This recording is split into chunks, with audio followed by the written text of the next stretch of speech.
তো অনেক দিন পর বৃষ্টি নেমে আজকে রোদ উঠলো। তো আজকে রোদের কারণে অনেক কাজও বাসার মধ্যে জমে ছিল আগের।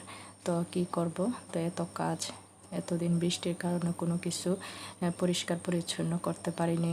অনেক কাপড় চাপড় জমে আছে। তারপরে দেখা গেছে আজকে তেমন রান্না বান্না করিনি, অল্প রান্না বান্না নিয়ে আপনাদের মাঝে হাজির হলাম। তো আজকে এই দুপুরের আয়োজন করে নিলাম। তো এই আয়োজনগুলো আপনারা দেখতেই পাচ্ছেন কি কি আমি রান্না করলাম। তো এখানে আমি কিন্তু গরুর হুড়া নিয়ে নিলাম। গরুর হুড়াগুলো আমি ফ্রিজ থেকে নামিয়ে তারপরে এখানে আমি একটা বলে ধুয়ে কেটে তারপরে এখানে নিয়ে আমি মশলাগুলো পরিমাণ মতো দিয়ে দিলাম। তো দেওয়ার পর মশলা তারপরে আমি এটাকে মেখে নেব, নিয়ে তারপরে আজকে রান্না করব। তো আজকে অনেক কাজও করা হয়েছে, যেহেতু বৃষ্টি এতদিন ছিল। তো আজকে বৃষ্টির নেই, তো আজকে একটু রৌদ্র উঠলো, তাই আজকে একটু কাপড় চাপড় ধোয়া, বাসার অনেক কাজ ছিল, ওই কাজগুলো আমি করে নিলাম। তো আজকে তেমন রান্না বান্না করিনি। তো শর্টকাট রান্না বান্নাই আজকে শাক আর গরুর হুড়া ফ্রিজের থেকে নামিয়ে নিলাম। তো এটাই আজকে রান্না বান্না করে নিলাম। তো এখানে হুড়াগুলো আমি একটা বাটিতে নিয়ে তারপরে আমি পরিমাণ মতো সব মশলাগুলো আমি দিয়ে দিলাম। তো আপনারা তো গরুর হুড়া সবাই কম বেশ রান্না করতে পারেন।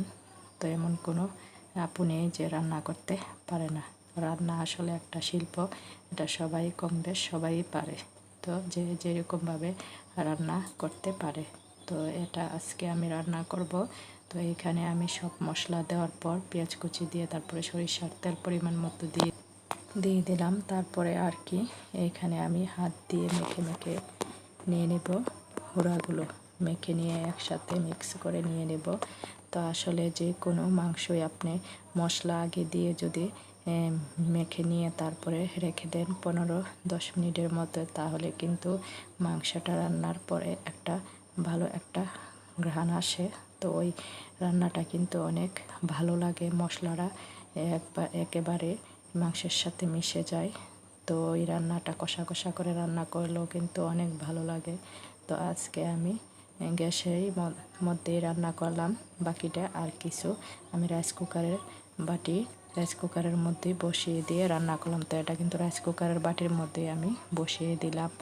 তো আজকে এই গরুর হুড়া আমি রান্না করলাম। তো এখানে আমি গরুর হুড়া রান্না করার জন্য আমি এই রাইস কুকারের বাটির মধ্যে দিয়ে দিলাম। দিয়ে তারপরে এখানে আমি পরিমাণ মতো পানি বলে যে আমি হুড়াগুলা আমি ইয়ে করে নিলাম, কষিয়ে নিলাম। তো এটা আমি পানি ধুয়ে দিয়ে দিলাম আর কি। তো এই হলো আমার আজকের রান্না। তো আজকে তেমন বেশি রান্না করিনি। তো আজকে আমি গরুর হুড়া রান্না করলাম। তো এখানে যখন একটু কষিয়ে আসছে তখন আমি একটা খুন্তির সাহায্যে একটু হাত দিয়ে নেড়ে চেড়ে দিয়ে দিলাম। তো এখানে দেখতেই পাচ্ছেন কালারটা কত সুন্দর আসছে। তো তারপর আমি এখানে রাইস কুকারের বাটির মধ্যে দিয়ে দিলাম, যেহেতু বসে রান্না করা আমার পক্ষে সম্ভব না, তাই ভাবলাম যে রাইস কুকারে যদি বসিয়ে দিই তারপরে আস্তে আস্তে করে হবে আর আবার কাজগুলো হয়ে যাবে।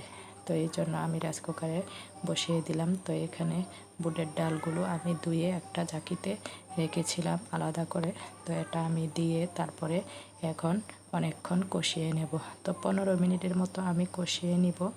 কষিয়ে নেওয়ার পর তারপরে আমি এটা ঝোল দেব। তো আমি পরিমাণ মতো এটার মধ্যে ঝোল দেব।